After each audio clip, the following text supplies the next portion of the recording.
Todos lo hemos sentido. Estás en medio de una conversación trivial, caminando por una calle desconocida, o simplemente escuchando una canción, cuando de repente te golpea una abrumadora e inquietante certeza. Este momento exacto ya lo he vivido antes. Conoces la secuencia de palabras antes de que se pronuncien, anticipas el gesto de tu interlocutor, reconoces el patrón de la luz en la pared.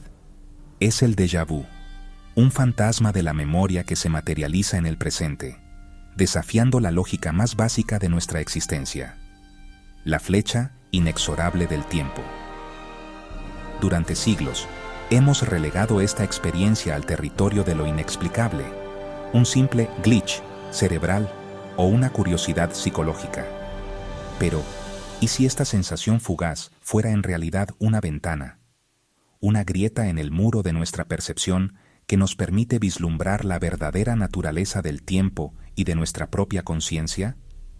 Un viaje a través de la neurociencia, la filosofía y la física de vanguardia sugiere que el déjà vu es mucho más que un error.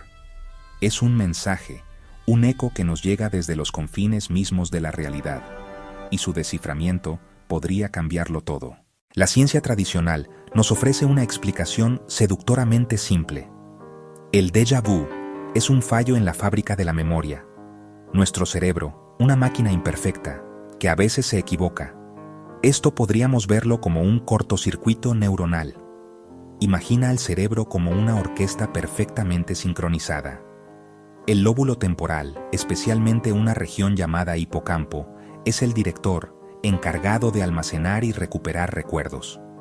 Otra zona cercana, la corteza rinal, se especializa en generar sensaciones de familiaridad. En un déjà vu, estas áreas se desincronizan.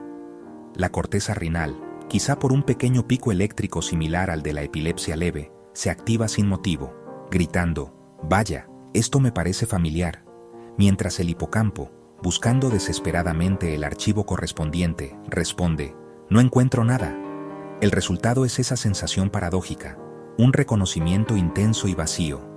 Por su parte, la teoría del doble procesamiento nos lleva a otras hipótesis que sugiere que la información sensorial llega al cerebro por dos caminos ligeramente desfasados.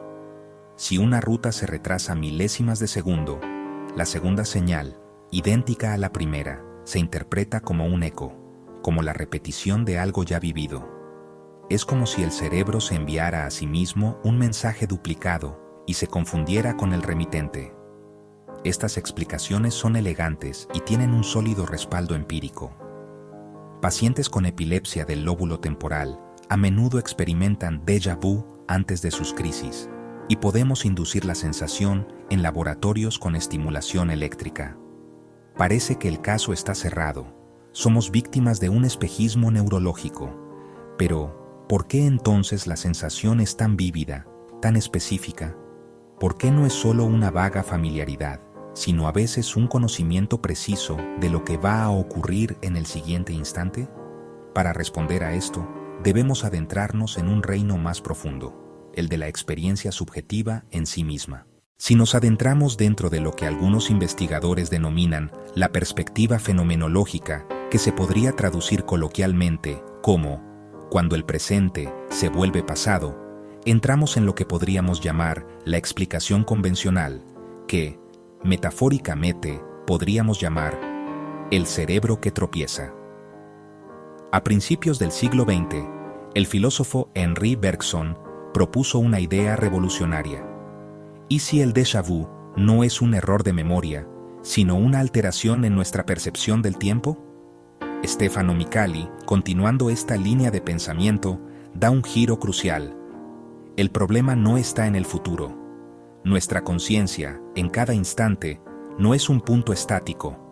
Es un flujo que se extiende hacia atrás, agarrando lo que acaba de pasar, lo que el fenomenólogo Edmund Husserl llamaba retención, y hacia adelante, anticipando lo que está por venir, la protensión. Normalmente, esta protensión es vaga, un sentimiento de lo que sigue, pero en ciertas formas intensas de déjà vu, esta anticipación se llena de contenido. Sabemos con una certeza espeluznante qué es lo que va a pasar a continuación. Micali describe esto como una duplicación del flujo de conciencia. Por un lado, estamos anclados en el presente real, percibiendo el mundo que nos rodea.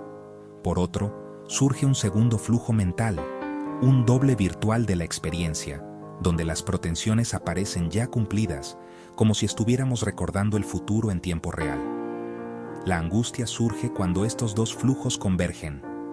El presente real encaja perfectamente con la escena que ya habíamos pretendido en el flujo anómalo. No estamos recordando el pasado, estamos reconociendo un futuro que, de algún modo, ya hemos vivido. Esta descripción encaja con experiencias reales, como la del psiquiatra Emil Kraepelin, quien, explorando una región desconocida del Perú, no solo sintió que ya había estado allí, sino que supo que aparecería un puente específico tras la siguiente curva. Y así fue. La neurología nos dice el cómo, un cerebro en estado alterado. La fenomenología nos dice el qué, una deformación de la anticipación. Pero nos falta el mecanismo más profundo. ¿Cómo puede nuestra conciencia acceder a un futuro que supuestamente no existe? Se necesita quizá un cambio de paradigma y ver a la conciencia como una máquina del tiempo. Aquí es donde la visión del neurocientífico Raun Gabriel Joseph irrumpe con fuerza, proponiendo un marco que lo unifica todo.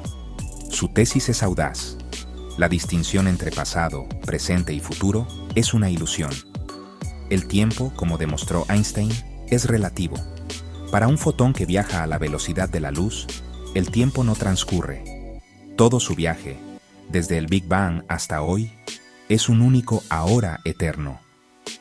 Joseph lleva esto más allá, argumentando que, en un universo cuántico, el futuro ya existe como una potencialidad en el bloque espacio-temporal. Y nuestra conciencia no es un mero espectador, sino una máquina del tiempo capaz de navegar por este continuum. La física cuántica ha demostrado la existencia de un fenómeno conocido como entrelazamiento, una conexión fantasmagórica mediante la cual dos partículas se vinculan instantáneamente, sin importar la distancia que las separe. Este principio se extiende incluso al concepto de entrelazamiento a través del tiempo.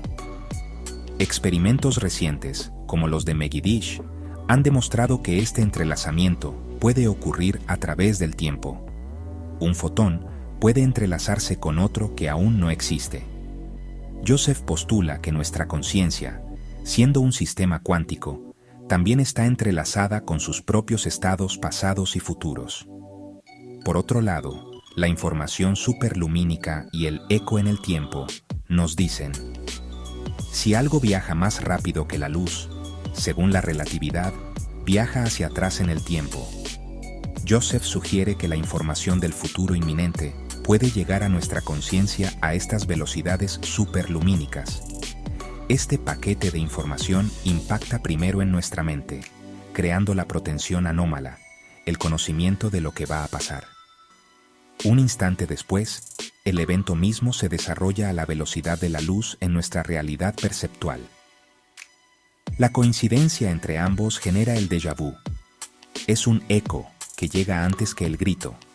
En este sentido, los considerados estados acelerados de conciencia podrían explicar por qué el déjà vu es más común en estados de estrés, fatiga o sueño. Estos estados aceleran la conciencia subjetiva.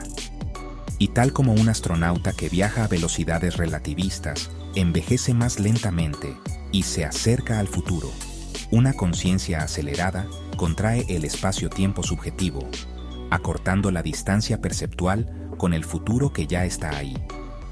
Bajo esta luz, el glitch neurológico no es la causa del déjà vu, sino la condición habilitante.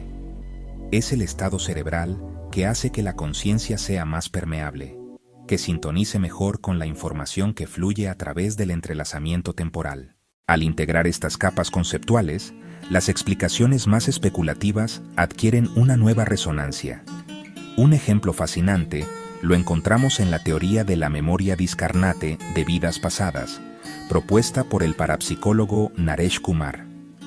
Esta hipótesis sugiere que lo que interpretamos como recuerdos de una existencia anterior no serían registros personales, sino ecos o fragmentos de información consciente almacenados en un campo no físico o en una dimensión espiritual. Desde esta perspectiva, el espíritu o la conciencia individual no viajaría literalmente de un cuerpo a otro, sino que accedería a esta vasta biblioteca de experiencias acumuladas, conectando con memorias que trascienden al individuo. Desde este marco, acceder a un recuerdo de una vida pasada podría ser, en realidad, acceder a una línea temporal paralela o a un punto diferente en el continuum cuatridimensional. De este modo, la noción de Kumar deja de ser una mera curiosidad paranormal para convertirse en una pieza potencial de un rompecabezas mucho mayor. Una posible interfaz entre la psique humana, el espíritu eterno y la arquitectura misma de la realidad múltiple. ¿Los sueños son premonitorios? El estado de sueño es el reino por excelencia de la máquina del tiempo, de la conciencia. Liberada de las ataduras de la percepción sensorial, la mente puede navegar con mayor libertad por el paisaje de futuros probables, colapsando funciones de onda y trayendo de vuelta fragmentos de lo que está por venir. Incluso la sensación de duplicación del yo encaja.